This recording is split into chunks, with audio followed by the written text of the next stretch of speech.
My name is Nora Hartley, 35 years old, eldest daughter, fixer of Wi-Fi, keeper of passwords, quiet accountant of feelings. I live in Austin with my boyfriend Liam and our 2 kids, who prefer cardboard boxes to whatever comes inside them. If there's a family group chat crisis at 11 p.m., my phone is the lighthouse. If a bill gets weird, my card is the dock they tie to. Christmas Eve, my parents' living room smelled like cinnamon spray and hot dust from the space heater that shouldn't be near a fake fur, but always is. The plastic angel leaned, like even she was tired of balancing. Mom stepped in front of me as I shrugged off my coat. She patted my sleeve like she owned the fabric. "Remember, sweetheart, no gifts this year," she said, voice crisp, like lozenges clicking in a glass bowl. "It's been a hard season. Let's just focus on time together." "I didn't bring anything," I said. Truth felt small and neat in my mouth. "Good," Dad added from the recliner without looking up. "No pressure." Liam squeezed my hand. Our kids carried in the tin of cookies we'd labored over, blobs of icing, too many red sprinkles, a little gingerbread man without a foot. Imperfect. Ours. Then the front door swung open like a stage cue. Jenna, my younger sister, golden since birth, sunglasses perched on her head like she'd just walked off a runway no one else could see, floated in 20 minutes late. Her husband Eric followed, camera already up. Their 2 kids streaked past like confetti. "All right, team," Jenna sang, clapping. "Present time." I blinked. The sentence landed like a dropped plate. Present time? Mom moved a throw pillow, didn't move her mouth to object. "Let's not make a scene," she murmured to me, eyes already shiny for the performance. "No one said you couldn't bring something small." The first box tore open. "iPhone!" Jenna's son shouted, a bright flare of brand new glass and a camera that looked like a lunar module. The second gift was a stack of VIP concert passes. 3 nights, front row, glitter tattoo pop star my daughter doodles on her notebook. The last box went last on purpose. The paper peeled back with a sound like tearing fabric, revealing a gaming PC with lights that pulsed like a nightclub. A card taped on top read, "For school too." The room erupted. Dad actually stood, hands behind his back, nodding like a dealer admiring a paint job. Mom pressed a flat hand to her chest. "Oh, Jenna," she said, smiling even as the words tried to pretend scolding. "But we said—" "It's Christmas," Jenna shrugged, her voice sing-song, like magic explained everything and the receipt would vanish. My son glanced at his little sister, then back at the iPhone box. He studied it like a planet he wasn't invited to land on. "Too bright," he whispered, practical as always. "We can play with the box later, right?" My daughter hugged the cookie tin closer, the way she does when she doesn't want me to see her brave face wobble. I felt something pull tight under my ribs. Not anger yet, something quieter. The room was vacuum noise. The tree lights clicked faintly, like they were breaking their own hearts. I looked at Mom. "So the no gifts rule was—" "No one said you couldn't bring a little something," she said, head tilted, eyes sliding down my sweater like I'd failed a dress code. "Besides, your sister pays for so much during the year." A lie wrapped in a compliment ribbon. Eric laughed. "Don't be dramatic, Nora. You know how sensitive you get." Dad smirked without meeting my eyes. "You're overreacting." There it was, the family's favorite verdict. Overreacting. As if reaction were the crime, not the act that begged for it. I looked at my kids. At Liam, who held my gaze for a single beat. We've had 10 years of unspoken languages. His eyebrow is a yes. The corner of his mouth a wait. Right now, his whole face said, "Whatever you need, I'm here." I turned to my children like it was the most ordinary instruction in the world. "Coats," I said gently. "We're going home." "You are not leaving," Mom said, stepping forward. "Don't be silly." "Come on," Jenna's grin stretched, like this was a prank I'd ruin by not laughing. "Stay. It's not that deep." The door opened. Cold air cut through the fake cinnamon. I didn't slam anything, didn't make a speech. I helped my daughter slide her arm into a sleeve. My son set the cookie tin down carefully, as if it were glass. "Merry Christmas," I said to the room that loved the noise of itself. Outside, the night air tasted like truth, metallic, thin, bracing. We crunched down the steps. The sky looked like drier lint. Liam carried the tin. No one said a word. The car doors thunked shut like period marks. On the drive home, the kids watched the dark fold past. Liam turned on the seat warmers. Quiet climbed into the car like a third child and buckled itself in. We passed the neighborhood that does synchronized lights, the house with the inflatable Santa listing on rebar knees. I kept my eyes steady, my breathing metronome slow. You don't start a night like this from zero. You build toward it with 1,000 small yeses until there's no muscle left for no. My phone buzzed. Mom, you were rude. Another, we were embarrassed. Then Dad, grow up. Jenna, a string of champagne emojis and a photo of her kids posed with the PC like a dealership handoff. At home, I set the cookie tin on the counter. The red sprinkles had bled into the frosting. It looked like glitter that got tired. The house exhaled around us.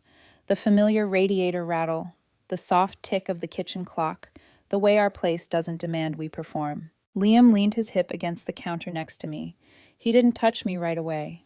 That's his mercy. He lets the feeling have its shape before he tries to fix it. Say it, he said finally, voice all quiet warm oak. I looked at the dark window and saw my reflection.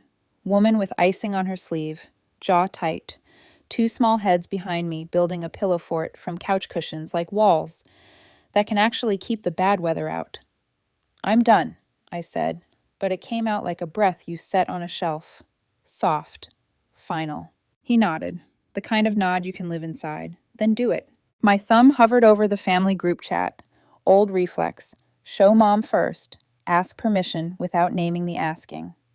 A lifetime of seeking approval from a committee that never had a quorum for me. The screen glared. Jenna had just posted a close-up of the iPhone camera. Caption, Christmas miracle. Mom reacted with a heart, then texted me privately. Nora, don't be petty. It's not about money. No, I thought. It's always been about money, because that's the language you taught us to love in. I typed, then erased. Typed again. The message I settled on was stripped to the studs. Starting tonight, I'm ending every subscription, card, and payment in my name.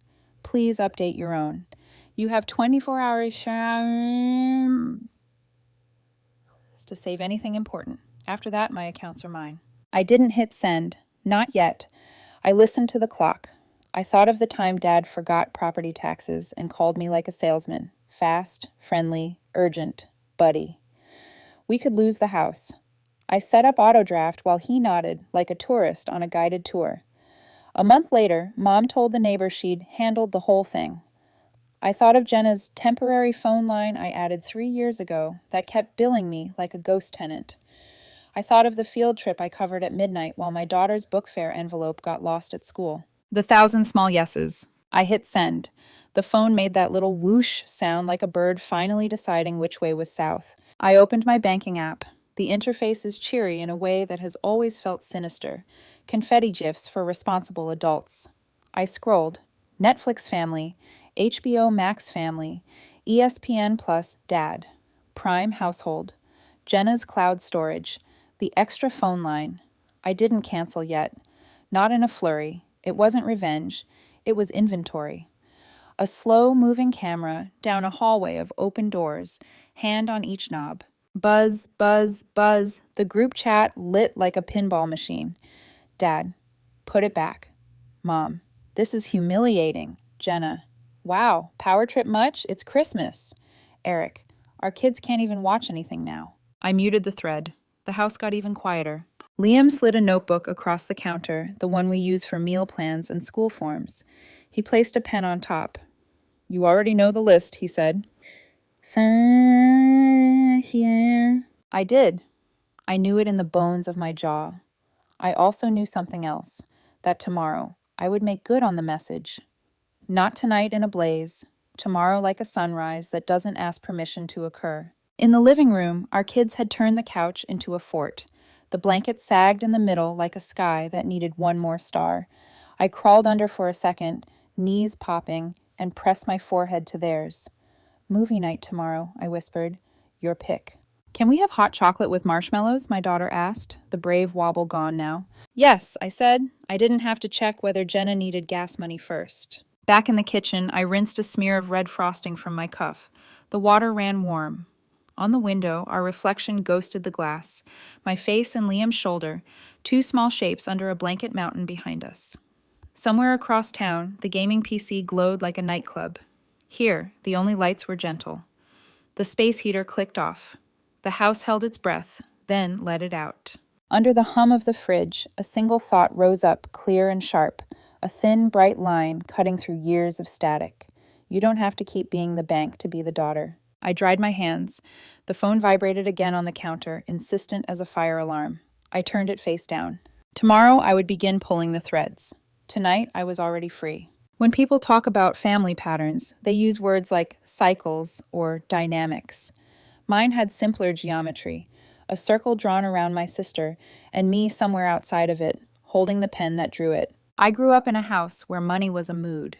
If Dad was happy, bills magically paid themselves. If he wasn't, a light left on became a moral failure. Mom's love came with math problems. "We've done so much for you," she'd say, followed by a tally. Piano lessons, braces, a roof, her tone suggesting I should pay interest and gratitude forever. Jenna, on the other hand, surfed every storm like it was a pool float.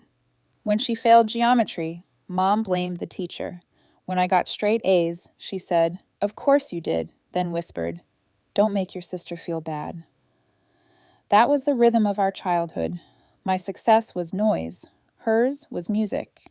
By 17, I was washing dishes at a diner while Jenna borrowed my car. Her gas money situation was complicated. When I saved enough to buy a used one, Dad handed her the keys, just for errands. She brought it back with a dent and an apology Mom smoothed over with, "She's learning responsibility." Learning. Always learning. Never paying. At 19, I co-signed a credit card for Jenna so she could build credit. She built it like a bonfire, cash advances, late fees, then tears when Mom found the statement. "You two figure it out," Mom said, handing me the bill as though fairness were optional. I figured it out. I always did. Years later, when I met Liam, he said something no one in my family ever had. "You don't have to be the responsible one all the time." I laughed. Who else would be? He wasn't joking.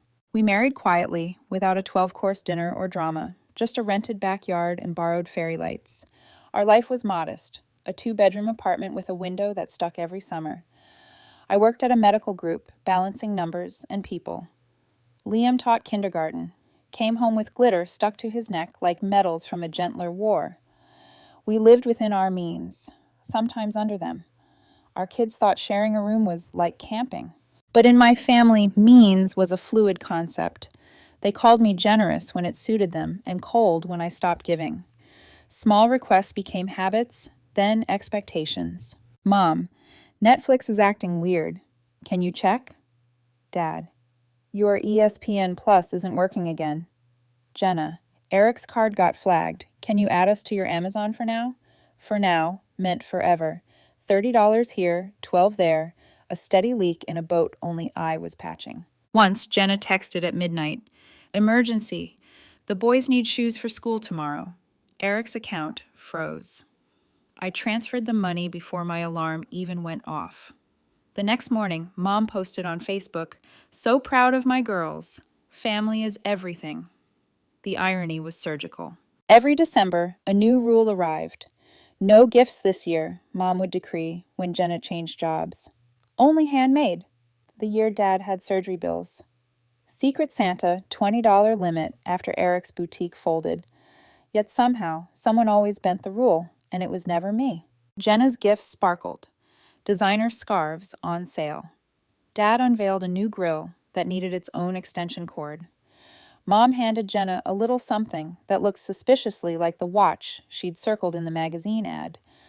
When I brought cookies and a framed photo of the grandkids, Mom called it thoughtful in the tone people reserve for participation awards. The small favors grew teeth. Dad forgot property taxes 2 summers ago and called me in a panic. "Fast, friendly, urgent buddy," he said, like a telemarketer who happened to share DNA. We could lose the house.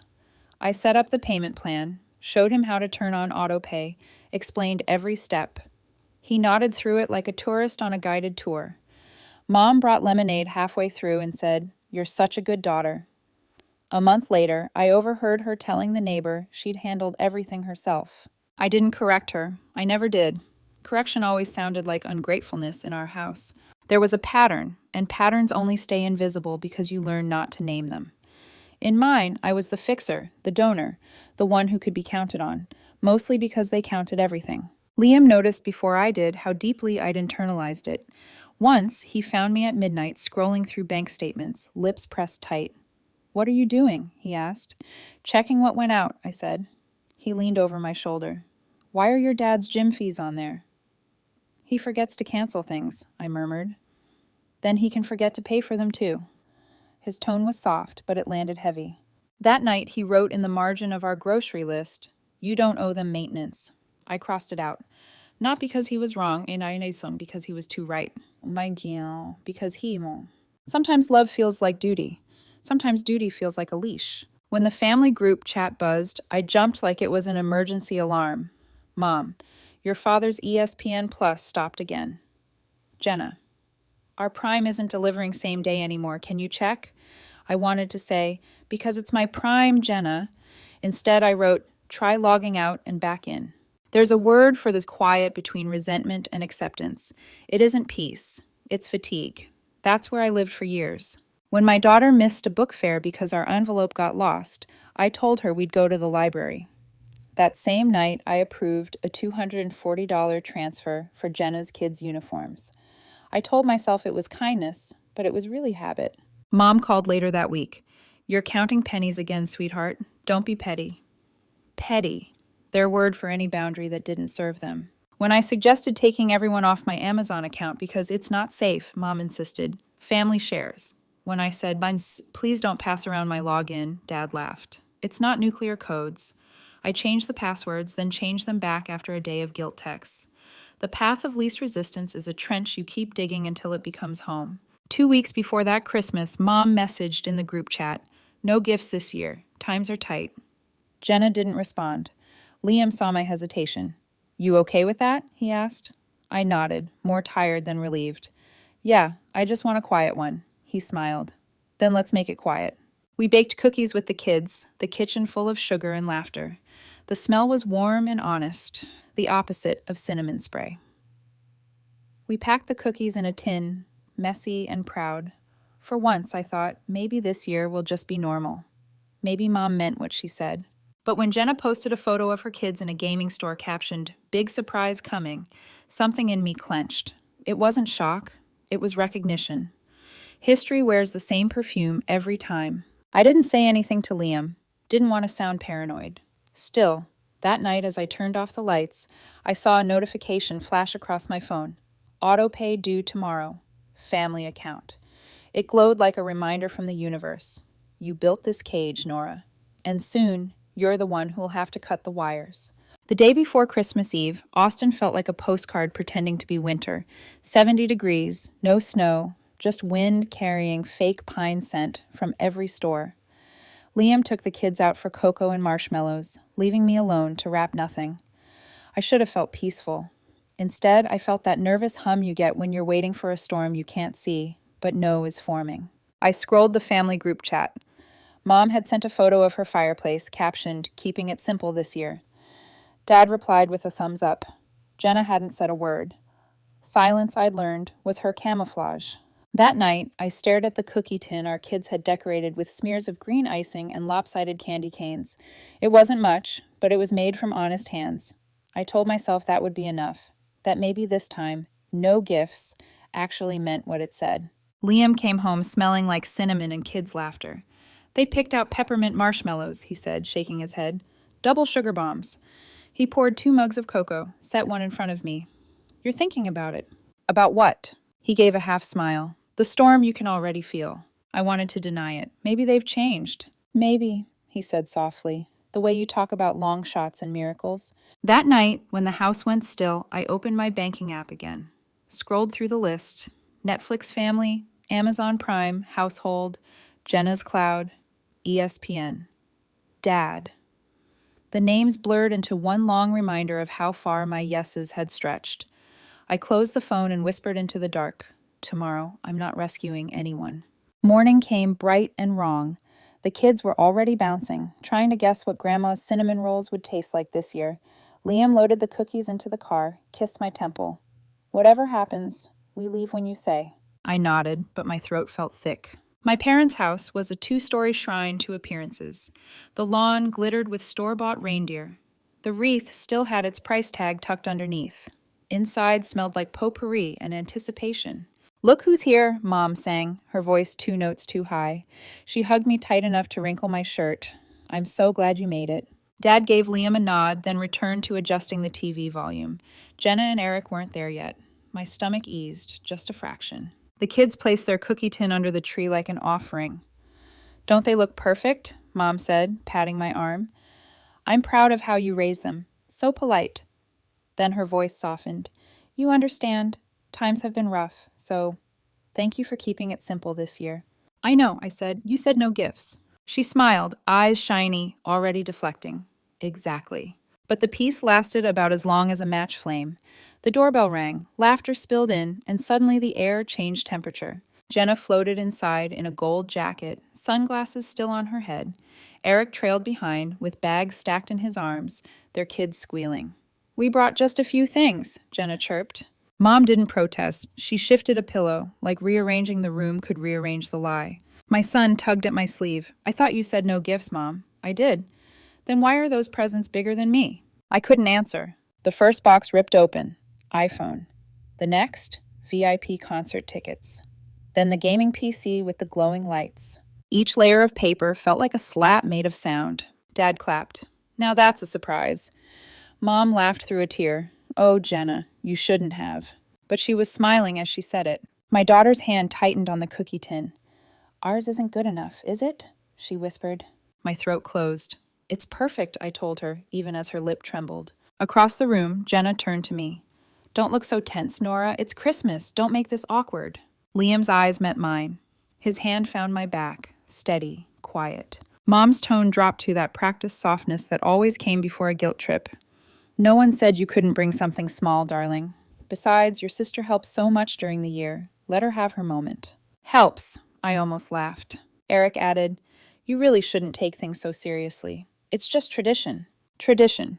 That word again. The kind that only worked when it protected them. I inhaled, slow. "Kids," I said, "get your coats." Mom blinked. "You're not leaving. Don't be ridiculous." Jenna smirked. "Come on, Nora. You're not that sensitive." Liam stepped forward, his voice calm but firm. "We're leaving." Silence hit the room like snow that burned instead of cooled. We walked to the door. I didn't slam it, didn't make a speech. The cold outside was honest in a way the air inside never would be. Back home, the car still warm, I sat there for a moment after we parked. My kids had fallen quiet. Liam looked over, waiting. "You okay?" I nodded, even though my chest ached like I'd been holding my breath for years. "I'm just done," I said. He reached over, brushed his thumb across my knuckles. "Then be done." The house welcomed us with the hum of the heater and the smell of sugar. I set the cookie tin on the counter. The red sprinkles had bled, merging into one dull pink, the color of too much trying. My phone buzzed. "Mom, you were rude." Then, "We were embarrassed." Then Dad, "Grow up." Then Jenna, a champagne emoji and a photo of her kids grinning beside their mountain of gifts. I didn't answer. Instead, I opened my notes app and began typing a list. Not a to-do, not resolutions, just a quiet reckoning. Netflix family, Amazon Prime household, ESPN Plus, Dad, Jenna's cloud, extra phone line. Each name felt like a knot untying. Liam stood in the doorway, watching. "You're doing it." "Not yet," I said. "Tomorrow." He nodded. "Then tomorrow it is." The kids called from the living room. They'd turned couch cushions into a fortress again, laughter echoing. For the first time all night, I smiled. "Mom, we're building a castle," my son shouted. "Make sure the queen gets a good room," I said. Liam chuckled. "Which one's the queen?" I looked at the fort, the glow of the lamp, the safety in their laughter. The one who finally stopped paying the taxes on someone else's kingdom. That night, as we climbed into bed, the quiet didn't feel like emptiness. It felt like possibility. The world hadn't ended. The guilt hadn't swallowed me whole. I lay awake for a long time, listening to the rhythm of Liam's breathing, the small creak of the pipes, the city muted outside. My phone face down on the nightstand, a little black mirror holding a storm I was ready to walk through. Tomorrow, I thought, they'll call me selfish, dramatic, cold. Tomorrow, I'll call it freedom. Morning light spilled across the kitchen counter, catching the half-empty mugs from last night. The cookie tin sat there too. a relic of good intentions. My phone blinked with missed calls. Mom, Dad, Jenna, each one a variation of the same hymn, guilt wrapped in concern. Liam poured coffee, slid a cup toward me. Ready? I nodded. I wasn't angry anymore. Anger's loud. This was quiet, steady, the calm before rebuilding. I opened my bank app. The balance stared back at me, a timeline of tiny betrayals. One by one, I opened the tabs. Netflix family, cancel. Amazon Prime household, remove secondary users.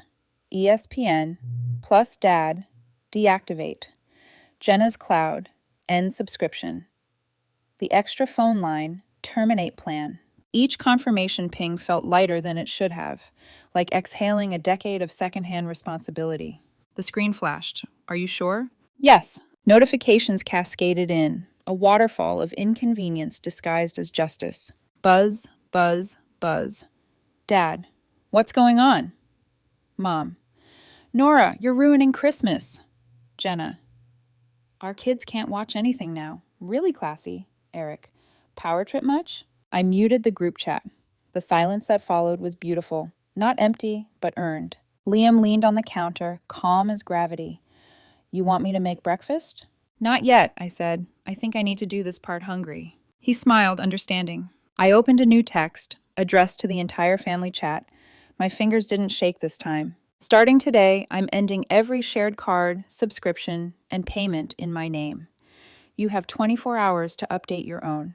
After that, my accounts are mine. Please handle your own bills. I hit send. For a moment, I expected an explosion. But what came first was just a blinking cursor, waiting for someone else's panic to arrive. Then, predictably, it did. Mom, this is humiliating. We're family. Dad, you're acting insane. Jenna, hope you're proud. The boys are crying. Eric, unbelievable. A knock came at the door around 10 a.m. 2 police officers stood there beside my parents. The older officer cleared his throat. We got a call about a family dispute. Something about stolen services? I breathed once, steady. I just stopped paying for accounts in my name. The officer looked at my parents, unimpressed. Ma'am, sir, that's not theft. It's a civil matter. Mom's voice cracked like glass. It's Christmas, Nora. I met her eyes. Then go home, Mom. Enjoy your gifts. Dad's jaw flexed, but he said nothing. When the door closed, I stood still for a long moment, the echo of boots fading down the walkway. Liam wrapped his arms around me from behind, chin resting on my shoulder. You okay? I think so, I whispered. I thought it would feel like losing something, but it doesn't. It feels like finally keeping something, he said. The messages didn't stop. Mom, you're punishing us. Dad, be reasonable. Jenna, this isn't how sisters act. Eric, you've made everyone miserable. Then something new. Aunt Claire, good for you, Nora. Cousin Ben, Uncle Leo's wife. Did the same last year. Best decision we ever made. The thread froze for a second, as if no one knew what to say now that the script had flipped. Mom left the group. Jenna renamed it Family Without Traitors and exited too. For the first time in years, the chat was quiet. I deleted it. That afternoon, I sat at the dining table with a notebook. Not for budgeting anyone else, just us. New list. Swimming lessons for the kids. Boots for Liam. Real leather, not the clearance kind. Library fundraiser. Weekend trip by the lake. Every line felt like reclaiming oxygen. The doorbell rang again near sunset. This time it was a package delivery. A box addressed to Jenna that had been charged to my card months ago. Return label already half peeled. I taped it shut, dropped it off at the curb, and texted her one line. Return to sender. No response. Just a read receipt that looked like silence wearing satisfaction. That night, Mom posted on Facebook. Some people forget what family means. We love you anyway. Underneath, a photo of their gift pile. I didn't reply. Instead, I helped the kids build a new blanket fort. Liam brought popcorn. The lights from the TV flickered across their faces. The only streaming service still connected was ours. My son whispered, Are Grandma and Aunt Jenna mad at you? They're just surprised, I said. Sometimes people mistake boundaries for anger. He frowned, thinking. Boundaries are like fences, right? Kind of, I smiled. But fences still have gates. He nodded solemnly. So we're not locking them out? No, I said softly. We're just keeping our garden safe. Later, when the kids fell asleep in their fort, I stood by the window. The neighborhood shimmered with leftover holiday lights, small, stubborn brightness. Liam handed me tea. "What happens now?" he asked. "We keep it this way," I said. "Our money, our hours, our peace." He smiled. "Next Christmas?" "Somewhere quiet," I said. "Maybe the mountains. Maybe nowhere near Wi-Fi." He laughed, kissed my forehead. "You'd last an hour without Wi-Fi." "Maybe two," I said. That night, I checked my phone one last time. A single voicemail from Dad. His voice was low, almost rehearsed. "Your mother's crying. Be a woman. Fix this." Delete. Then another from an unknown number. My half-sister, Rachel. "I saw what happened. Proud of you. I canceled Amazon Family last year. Still hear about it every Thanksgiving." I laughed. A quiet, surprise sound. I texted her back. "Maybe next year we start our own tradition." For once, there was no guilt in my chest, just the clean ache of something healing. The fridge hummed, the house exhaled. I looked at the reflection in the dark window, a woman not waiting for permission. I whispered to it, half prayer, half declaration. "You don't have to light yourself on fire to keep anyone warm." And for the first time in my life, I believed it. The morning after the storm, the house felt new. Not cleaner, just lighter, like it had finally exhaled after holding its breath for too many years. Sunlight pooled across the kitchen tiles. The air smelled of coffee and cinnamon toast, not artificial holiday spray. I sat at the table with my laptop open, balancing our budget. But this time, every number belonged to us. No mystery charges, no silent drains labeled family, just names I recognized, expenses that led back home. Liam came in still half asleep, hair a mess, mug in hand. "Spreadsheet therapy again?" "Maybe," I said, smiling. "It's the first one that's honest." He leaned over to read the screen. "Boots for me? You've worn the same pair for 5 years. They sound like castanets when you walk." He laughed. "So this is what rebellion looks like. Shopping for footwear." "This is what freedom looks like," I corrected. "Freedom with a soul." He groaned at the pun, but the sound carried warmth. By noon, the text started again, smaller now, like embers refusing to die. "Mom, I hope you're happy. Your father hasn't stopped pacing. Dad, be reasonable. You humiliated us. Jenna, you think this makes you better? It makes you selfish. Eric, you've turned everyone against us." Then, unexpectedly, from Aunt Claire, "Don't listen to them. Took me 10 years to stop paying your grandmother's cable. Still the best decision I ever made." I smiled at that one. Later, Mom posted another public update.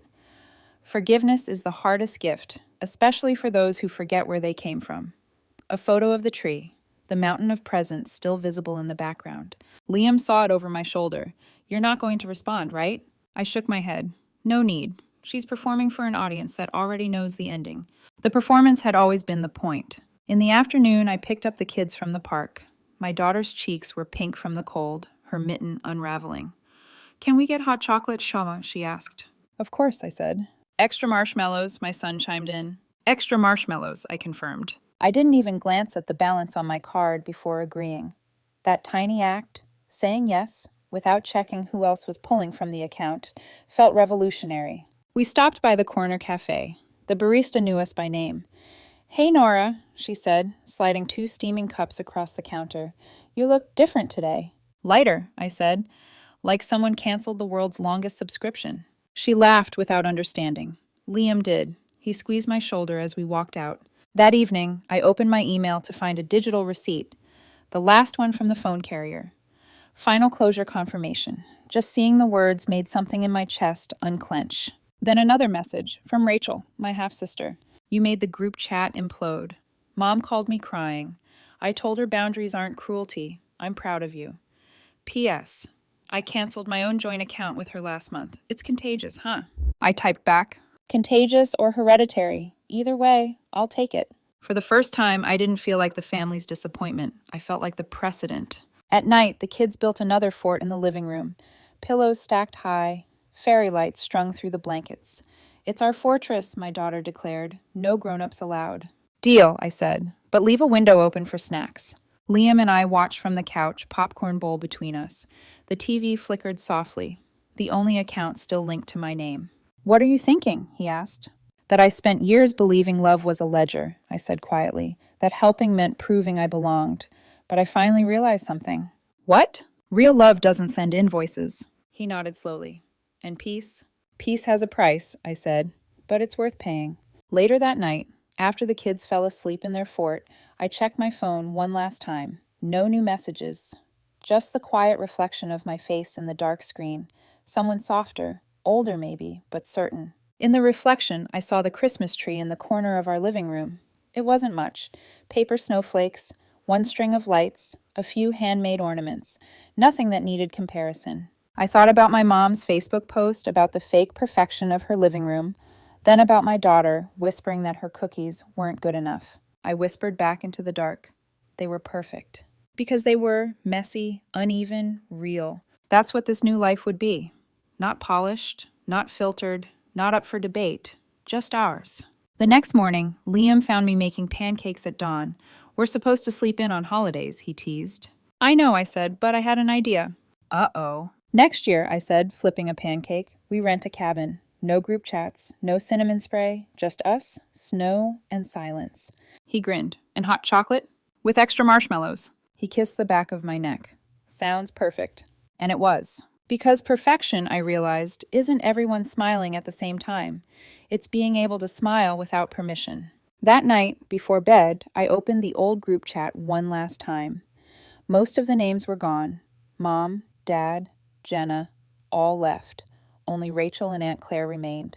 I typed one final message. Thank you. I'm doing okay. I hope someday they understand this wasn't punishment. It was self-respect. Claire reacted with a heart. Rachel replied, They will, eventually. I muted the chat for good and turned off the phone. As I lay beside Liam, I thought of the phrase I'd heard my whole life. Family is everything. I finally understood the missing piece. It's only true when everything doesn't mean everyone else but you. I closed my eyes, listening to the quiet. It wasn't empty anymore. It was full of space, of peace, of beginnings.